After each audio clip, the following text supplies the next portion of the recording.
Vous savez ce que c'est 600 terroristes libérés, c'est 600 bombes à retardement. Il est évident qu'ils retourneront à leurs activités terroristes parce qu'ils savent très bien que même s'ils sont arrêtés, eh bien, ils seront libérés dans dans un prochain accord d'échange. J'espère que le Premier ministre maintenant tiendra et qu'il écoutera la voix de celui qu'il considère aussi comme son maître, Zev Jabotinsky, qui disait que le peuple juif doit apprendre à être fier, noble et cruel.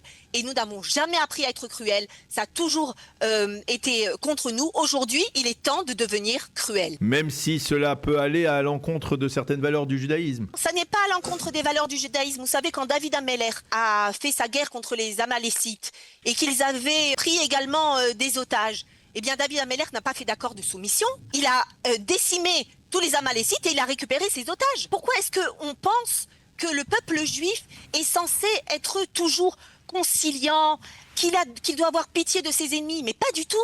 L'Éternel est appelé aussi le Dieu de la vengeance, le Dieu des armées.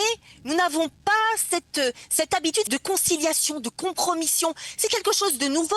Depuis les accords d'Oslo, ça fait 30 ans qu'on nous sérine qu'il faut faire des accords de paix, qu'il y a les otages de la paix, qu'il y a les victimes de la paix. Ça n'est pas des valeurs juives. Celui qui est conciliant avec ses ennemis est en réalité cruel avec son propre peuple. Et c'est ce qui se passe aujourd'hui.